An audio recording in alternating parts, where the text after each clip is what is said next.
তো আমাদের সঙ্গে যারা রয়েছেন তাদেরকে জানিয়ে রাখছি, যারা এই রাস্তায় এর আগে এসছেন তারা তো ইতিমধ্যে নিশ্চয়ই অনুমান করে নিয়েছেন এটা কোথাকার রাস্তা। তো আজকে সকাল সকাল বেরিয়ে পড়লাম, আর কোন জায়গায় রয়েছি একটু পরে আমি আপনাদেরকে বলছি, একটু সঙ্গে থাকুন। আর রাস্তার যে লোকটা আছে সেটা একটু দেখে নিন, দেখুন দারুণ দেখাচ্ছে কিন্তু। আর এই যে গাড়িগুলো, মালবাহী লরিগুলো দাঁড়িয়ে রয়েছে, বেশ কদিন ব্যস্ত ছিলাম তো কিছু কাজ নিয়ে, যে কারণে এই ধরনের ভিডিও আপনাদের সামনে নিয়ে আসতে পারিনি, বা কোথাও যেহেতু যাওয়া হয়নি তাই কিন্তু এই ধরনের ভিডিও আপনাদের সামনে নিয়ে আসা হয়নি। আজকে অনেক দিন পর আবার বেরিয়ে পড়লাম সকাল সকাল, আর আপনারা একটু আমাদের সঙ্গে থাকুন আমরা কোথায় রয়েছি এই মুহূর্তে।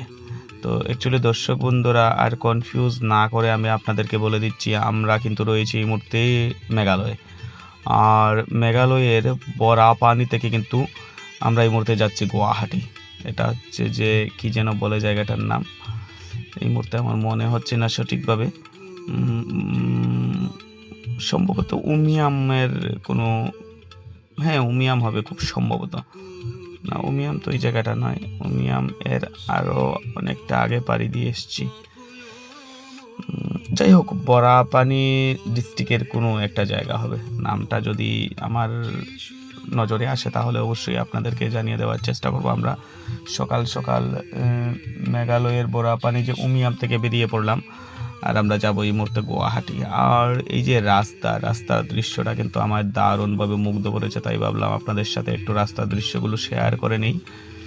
দেখুন খুব সুন্দর, আর সকালবেলার দৃশ্য তো মানে অস্বাভাবিক, মানে বলার কিছু আর নেই, যে যেটা আমাদের ত্রিপুরায় যে ধরনের আবহাওয়া পাওয়া যায় না, এই শিলং গেলে কিন্তু অনেক দারুণ আবহাওয়া উপভোগ করা যায়।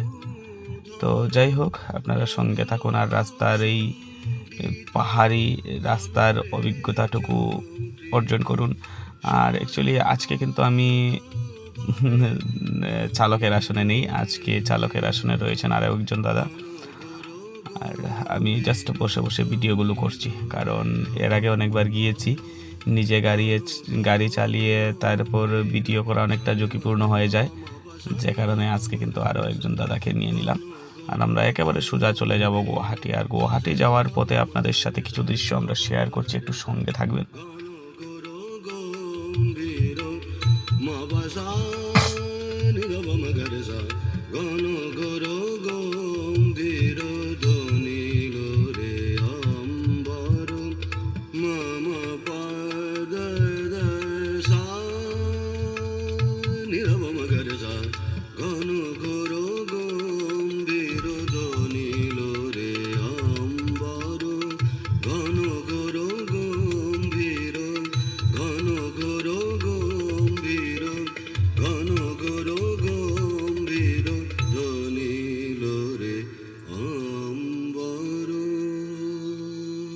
দারুণ দৃশ্য দেখাচ্ছে কিন্তু, দেখুন দারুণ দৃশ্য, পাহাড়ি পথে চলার মজাটাই আলাদা।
শিখেছি জীবনে সবই তো তোমাকে দেখে দেখে আমার হৃদয়ে এসেছে আলোর বন্যা তোমার আলোরই পরশ মেখে।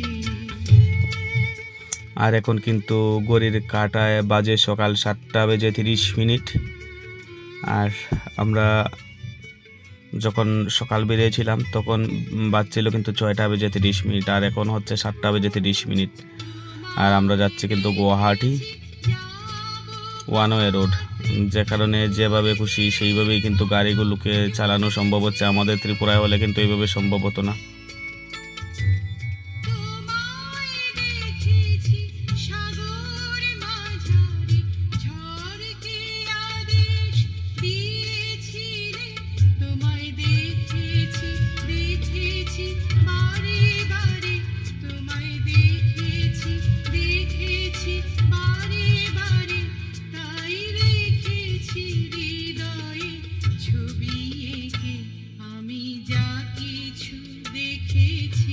শিখেছি জীবনে সবই তো তোমাকে দেখে দেখে আমার হৃদয়ে এসেছে আলোর বন্যা তোমার আলোরই পরশ মেখে।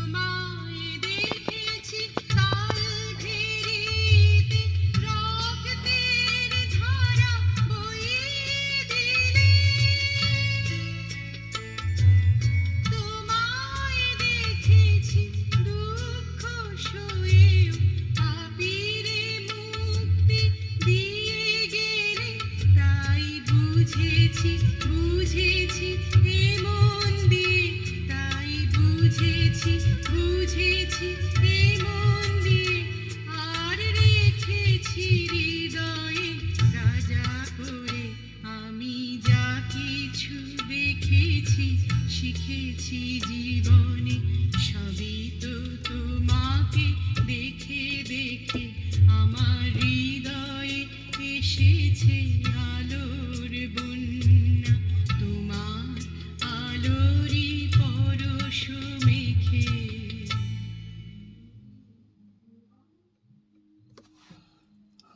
দেখতে পাচ্ছেন গাড়িগুলো কিন্তু খুব দ্রুত গতিতে চলছে। আর এইসব রাস্তায় কিন্তু 100-120 কিলোমিটার গতিবেগে গাড়ি চালানো যায় না হাসি। এই মুহূর্তে আমাদের গাড়ির গতিবেগ হচ্ছে 110 কিলোমিটার। চলুন গান শুনতে শুনতে আর রাস্তার দৃশ্যগুলো উপভোগ করতে থাকুন। আর এই ধরনের গান আমরা আপনাদেরকে শোনাতে শোনাতে নিয়ে যাব গুয়াহাটির অভিমুখে।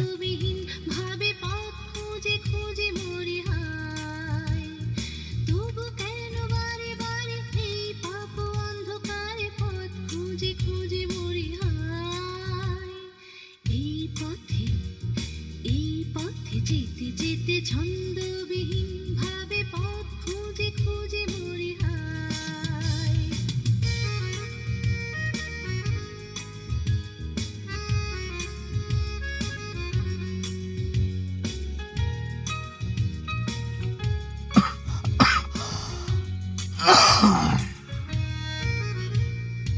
আমি সত্য পথ, আমি জীবন, আমি সত্য পথ, আমি জীবন। আমাদিয়ানার আসিলে যিশু বলেছেন, যিশু বলেছেন, যিশু বলেছেন হবে মরণ। তবু কেন বারে বারে এই পাপ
ভিজেছিল তবু মানুষের হৃদয় গলেনি তারা প্রভু যিশু পবিত্র হাতে প্রেতের চিহ্ন এঁকেছিল কুক্ষি দেশে বর্ষার আঘাত দিয়েছিল লাল রক্তের ওই ফোটায় ফোটায় পাথরগুলো ভিজেছিল তবু মানুষের হৃদয় গলেনি কালভেরির সেই পাথরগুলো ভিজেছিল তবু মানুষের হৃদয় গলেনি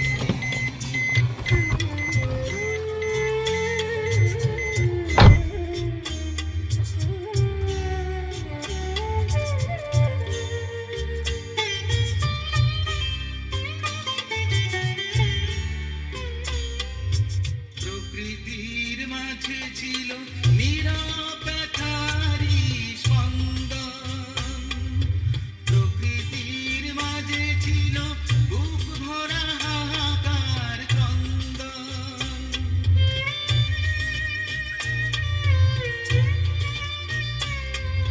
প্রকৃতির মাঝে ছিল নীরব ব্যথারি স্পন্দন প্রকৃতির মাঝে ছিল বুক ভরা হাহাকার ক্রন্দন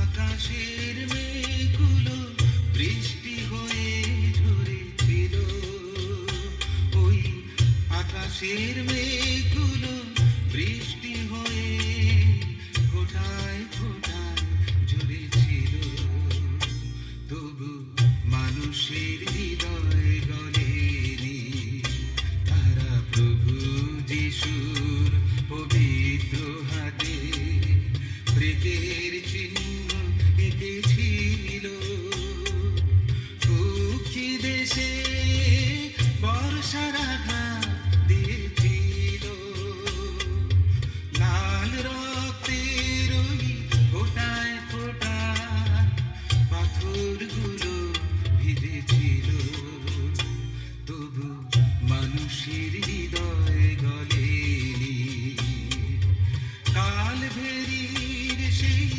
পাথরগুলো ভিজেছিল তবু মানুষের হৃদয় গলেনি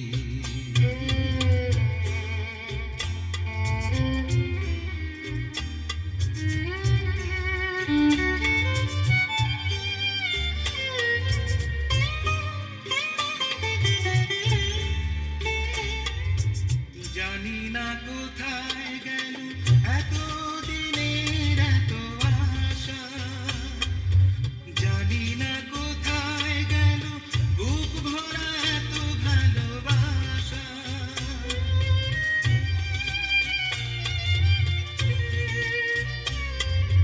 জানি না কোথায় গেল বুক ভরা এত ভালোবাসা সূর্যের আলো দিকের তরে আলো নিভিয়েছিল তবু মানুষের হৃদয় গলেনি তারা প্রভু যিশুর হাতে প্রেতের চিহ্ন ছিল কুক্ষি দেশে বর্ষার আঘাত দিয়েছে লাল রক্তের পাথর তবু মানুষ তবু মানুষের হৃদয় গলে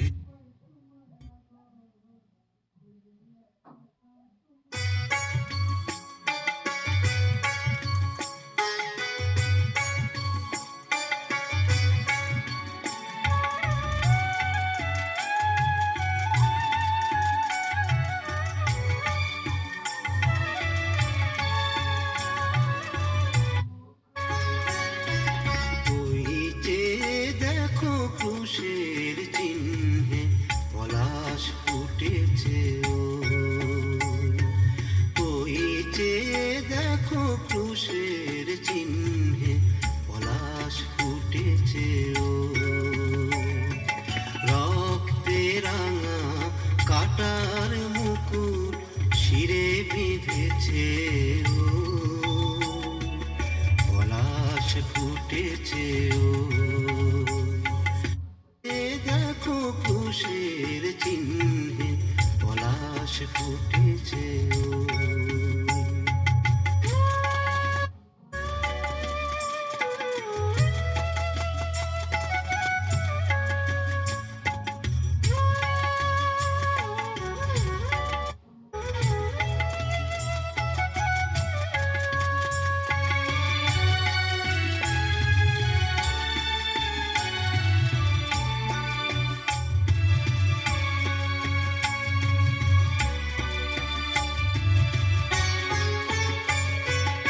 অনেক রক্ত ঝরায় প্রভু পাপীরে করিল ত্রাণ অনুযোগ সে করেনি কখনো চায়নি তো যারা আগে থেকেই আমার চ্যানেলের সঙ্গে যুক্ত রয়েছেন তাদেরকে তো ধন্যবাদ জানাই, আর যারা নতুন করে আমার সঙ্গে যুক্ত হয়েছেন তাদেরকেও নতুন করে ধন্যবাদ জানাই। এইভাবে আমার চ্যানেলের সঙ্গে যুক্ত থাকবেন, পেজের সঙ্গে যুক্ত থাকবেন। আর যারা ব্যক্তিগতভাবে আমায় চেনেন তো অবশ্যই আপনারা বুঝে গিয়েছেন যে অ্যাকচুয়ালি কী ধরনের কন্টেন্ট নিয়ে আমি কাজ করি। আর অ্যাকচুয়ালি এই মুহূর্তগুলোকে স্মৃতি হিসাবে তুলে রাখার জন্যই কিন্তু প্রথমেই ইউটিউব ফেসবুকে আসা, তারপর ধীরে ধীরে বিষয়টা অনেকটা অভ্যাসে পরিণত হয়ে গিয়েছে। আর এই মুহূর্তে তো এতটাই অভ্যাস খারাপ হয়ে গিয়েছে যে যেখানেই যাই না কেন এই ক্যামেরা তুলে নেই হাতে। তো অনেকে তো অনেক সময় আমার সাথে চলতে গিয়ে ভয় পায় আমি কখন যেন ক্যামেরা দিয়ে কোন দৃশ্যটা রেকর্ড করে ফেলি, আর পাছে যদি মানে কারোর কোনো সমস্যা হয়ে যায়। তো আমি অনেক জায়গায় গেলে অনেকেই আমাকে আগে থেকে বলে রাখেন, প্রদীপ তোমার ক্যামেরাটা সরিয়ে রাখবে কিন্তু। তো যে কারণে আমি দীর্ঘ একটা সময় একাই লং ড্রাইভে যাই। একা লং ড্রাইভে গেলে ঠিক আছে একটু মজাটা কম হয়, কিন্তু আমার যেটা অনেকটা অভ্যাস যেটা রয়েছে সেই অভ্যাসটা কিন্তু আমি সফল করতে পারি।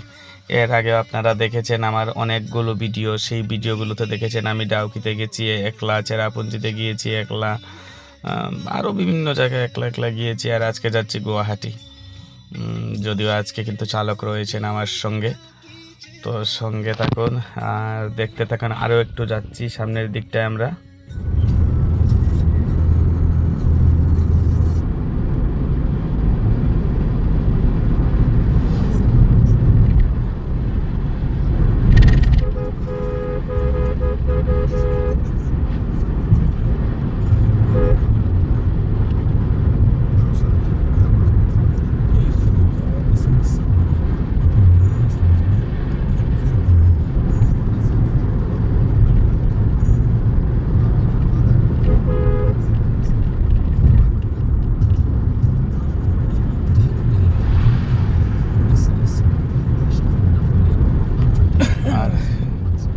ভোরবেলায় যেহেতু আমরা বেরিয়ে গিয়েছি, সবাই অনেকটা ক্লান্ত হয়ে গিয়েছি, কিন্তু আমাদের ছোট্ট একটা চা বিরতি প্রয়োজন এই মুহূর্তে।